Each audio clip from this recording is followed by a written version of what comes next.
Salut à toi les luminaires, je suis Thor, ton judge de l'Arcana, et je t'emmène avec moi arbitrer le championnat de 7-10 à Annecy, organisé par Play-in.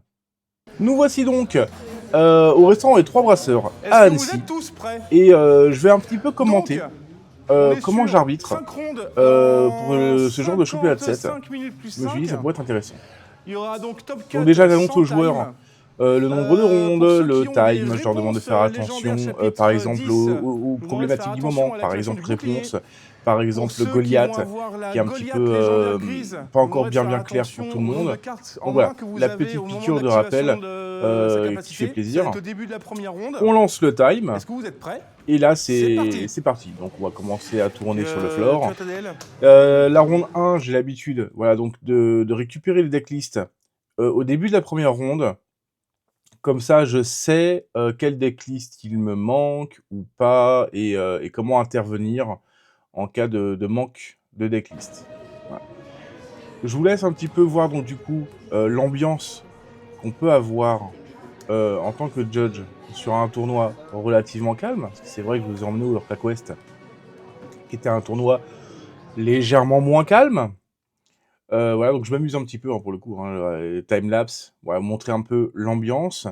Donc voilà, donc, là je suis tout seul, on était 22 joueurs. Petite intervention, je vous la laisse. Est-ce que je dois lui montrer les 5 cartes que je garde pas? De toute façon, tu vas les mettre au cimetière. Ouais, mais est-ce que je les mets comme ça ou est-ce que je Tu peux les révéler, de toute façon, le cimetière est une zone ouverte. Donc ton adversaire a accès à ton cimetière. T'as des fausses. Donc tu peux lui montrer. Ok. C'est une zone ouverte. Ok. T'en prie. Et je vais dire, fin de tour à toi. Voilà. Il vous reste du coup, 10 minutes.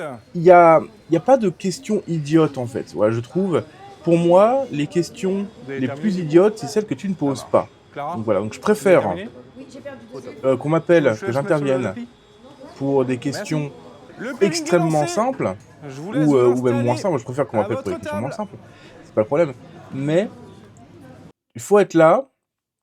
Il va falloir expliquer aux joueurs comment on va résoudre telle ou telle action. Donc là, la joueuse, c'était vis-à-vis du fait de savoir si elle devait présenter à son adversaire les cartes qu'elle va mettre au cimetière en défausse. Donc je suis simplement que c'est une zone ouverte, donc elle peut lui montrer, il n'y a pas de souci. Voilà. On va intervenir aussi donc pour annoncer le time qui va rester à nos joueurs. Donc là, là je vois que c'est le début d'une prochaine ronde. Donc pareil, je vais vous montrer un petit peu après. Je prends un petit moment pour installer un petit peu la table de stream, alors que c'est pas un stream, c'est vraiment un enregistrement. Malheureusement, c'est vrai qu'il y a eu donc dans ce restaurant, vous voyez l'image elle est un peu sombre. Les lumières elles sont hyper tamisées, on a une ambiance vachement orangée. Vous allez voir un peu en fin de vidéo, j'ai mis la fin du gameplay du gagnant. Et malheureusement, j'ai l'impression que je vais pas pouvoir faire grand chose, donc j'avais filmé chaque game une game de chaque ronde. Oui, donc avec Elsa, dans l'arrivée d'Elsa, tu inclines Yago. Je joue ça. Tu joues. Ça trigger son effet, il est détruit. Absolument. Pas du tout. Du coup, on va résoudre d'abord ton action. Donc Yago, il va aller dans les sources d'encre. Ah, je sais pas. Ensuite, on va résoudre dissipation, mais Yago n'est plus là. Ok, autant pour moi. Je savais pas. Pas de soucis. Ok, merci beaucoup. Dans ce cas de figure-là, c'était tout simplement, du coup, vous l'avez compris. Donc, le joueur A va incliner le Yago du joueur B et va vouloir chanter dans un autre monde sur le Yago qui a dissipation du joueur B, pensant que ça allait le mettre au cimetière, en défausse. Pour le coup, on va résoudre la carte action d'abord et résoudre l'effet de dissipation par la suite. Sauf que le problème, c'est que le Yago n'est plus sur le terrain, donc on va résoudre dissipation dans le genre.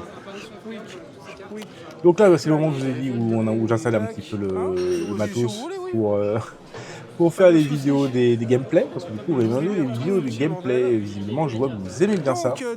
Donc, voilà comment l'installation se fait, parce que le but du jeu de la chaîne, c'est de montrer ce qu'on ne voit pas, notamment le background. Donc là, on est en plein dedans. Donc, je leur installe les micros, je mets la caméra au-dessus, on fait tout bien comme il faut. Que l'éclairage n'était pas au rendez-vous, vous allez voir ça après. Voilà. J'attends, hein. J'ai des reflets dans tous les sens. On voit pas bien les cartes. Joue ta dernière carte impuissante pour que je puisse en finir avec toi, Yugi. Le jeu de mon grand-père ne contient aucune carte impuissante, Kaiba. Cependant, il contient... C'est impossible. Oh putain, désolé. C'est le top deck.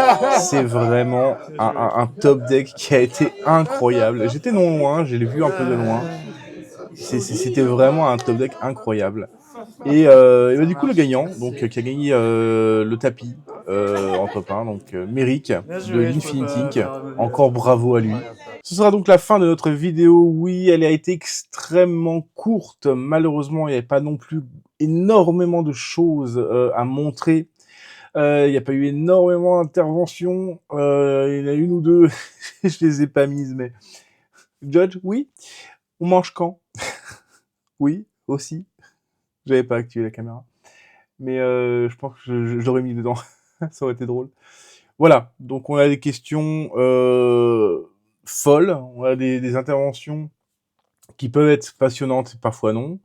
Voilà, c'est les aléas. C'est les aléas de l'arbitrage. Des fois, on va avoir des tournois beaucoup plus simples que d'autres, des événements beaucoup plus petits que d'autres. Plus tard, on espère pouvoir participer à des plus gros événements, sauf que le problème, c'est que là, ils sont loin, les gros événements. Ils sont très, très loin. Pour moi, c'est compliqué.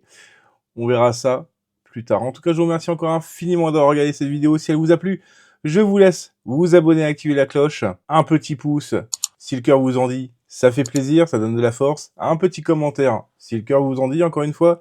On a dépassé les 200 abonnés et c'est uniquement grâce à vous. Je vous remercie du fond du cœur. Ça fait plaisir, ça donne de la force et ça donne surtout envie de continuer. Je vous remercie infiniment et je vous dis à très vite. Bisous, ciao. Et souviens-toi, dans leur canal, la vraie magie, c'est de bien comprendre les règles.